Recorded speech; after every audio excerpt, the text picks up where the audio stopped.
प्यारे दोस्तों, आज हम आपको वाकया सुनाने वाले हैं एक फकीर और शहजादी की शादी का, और बादशाह जानवर कैसे बन गया। इस वाक्य को मुकम्मल जानने के लिए हमारे साथ आखिर तक रहिएगा। नाजरीन, एक दफा का जिक्र है कि एक बहुत ही खूबसूरत गांव था। उस गांव में एक बादशाह रहता था। उसकी एक खूबसूरत सी बेटी थी। बाप अपनी बेटी से बहुत ज्यादा मोहब्बत करता था। जब उसकी बेटी शादी के लायक हो गई तो उसके रिश्ते दूसरी राजाओं के पास से आने लगे। वह अपनी बेटी की शादी करने के लिए लड़कों से मुलाकात भी कर रहा था, लेकिन अब तक उसे कोई भी अपनी बेटी के काबिल नहीं मिला।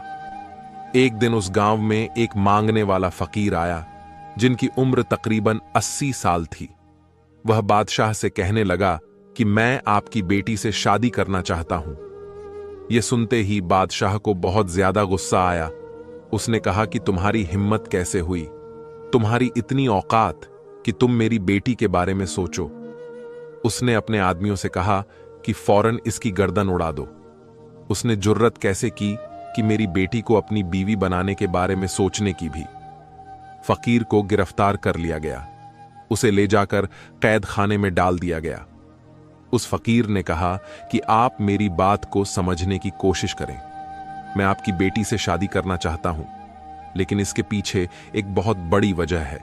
लेकिन बादशाह कहने लगा कि मैं अब एक ही बात सुनना नहीं चाहता। बादशाह ने फौरन उसको कहा कि इसको ले जाओ और कैद खाने में डाल दो। उस फकीर को कैद खाने में कोड़े मारे जा रहे थे। जब यह खबर राजकुमारी तक पहुंची तो उसने अपने बाप से कहा कि यह आप क्या कर रहे हैं।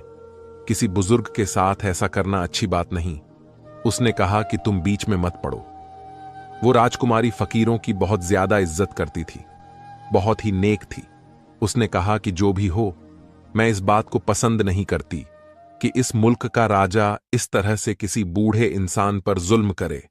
राजा ने कहा कि तुम्हारी बात को मैं मान लूंगा, अब यहां से जाओ। वो वहां से जा चुकी थी, लेकिन शहजादी को यह नहीं पता था कि वह उसकी शादी का पैगाम लेकर यहां आया था। जब राजकुमारी को इस बारे में मालूम हुआ तो यह फकीर मेरे लिए शादी का पैगाम लेकर आए थे, तो अपने बाप के पास फिर आई और कहने लगी, क्या इस फकीर ने मुझसे शादी करने के लिए कहा था?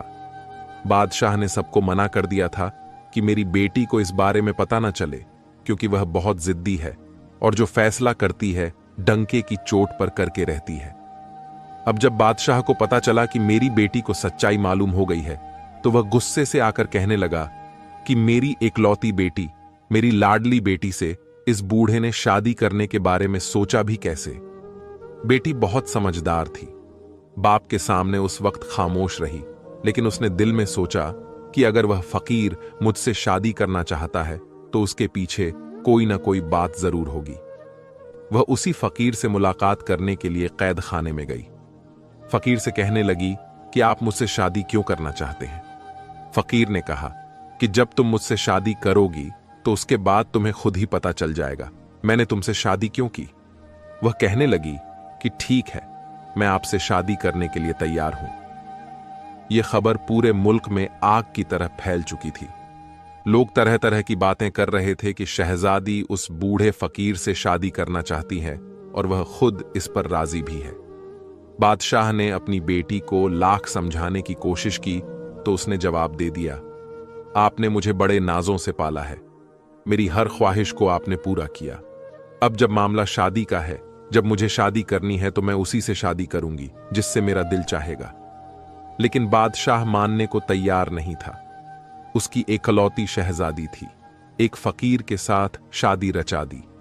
बादशाह अपनी बेटी की जिद की वजह से बहुत ज्यादा परेशान था कि वह कैसे अपनी बेटी की शादी एक फकीर के साथ कर दे। वह बोली कि मैं शादी करूंगी तो उसी से करूंगी। मैंने उनकी आंखों में सच्चाई देखी है जो आज तक मैंने किसी की आंखों में नहीं देखी। बेटी के कहने पर बादशाह को आखिरकार मानना पड़ा। उसने खुद पूरी सल्तनत में ऐलान कर दिया, हमारी बेटी की शादी हो रही है, लेकिन यह शादी बहुत ही सादगी के साथ होगी। सिर्फ निकाह होगा और मेरी बेटी आज के बाद महल में नहीं रहेगी, बल्कि उसकी झोंपड़ी में जाकर उसके साथ ही रहेगी जिससे वह शादी कर रही है। बादशाह बहुत गुस्से में था। क्योंकि वह नहीं चाहता था कि उसकी बेटी की शादी उस फकीर से हो। वह अपनी मनमानी कर रही थी, इसलिए उसने अपनी बेटी को सजा देनी चाहिए कि जब सब कुछ ऐशो आराम छोड़कर उस फकीर के साथ झोंपड़ी में शहजादी को रहना पड़ेगा, तो उसे इससे बड़ी सजा आखिर शहजादी के लिए क्या हो सकती है। बादशाह का हुक्म तो लोगों के लिए बहुत अनोखा था, लेकिन सबसे ज्यादा हैरानगी इस बात पर हो रही थी कि शहजादी इस बात को मान गई। उसने कहा कि ठीक है, मैं फकीर के साथ झोंपड़ी में रहने के लिए तैयार हूं। जब मैं शादी कर रही हूं तो फिर जहां मेरा शौहर रहेगा मैं भी वहीं रहूंगी। ये एक अनोखी दास्तान थी जो किसी के समझ में नहीं आ रही थी। एक नौजवान शहजादी एक बूढ़े फकीर से शादी क्यों करना चाहती है।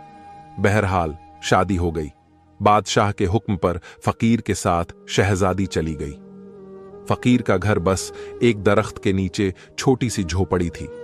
फकीर वहां पहुंचकर अपनी बीवी से कहने लगा, यह मेरा छोटा सा आशियाना है, तुमने अब यहीं रहना है।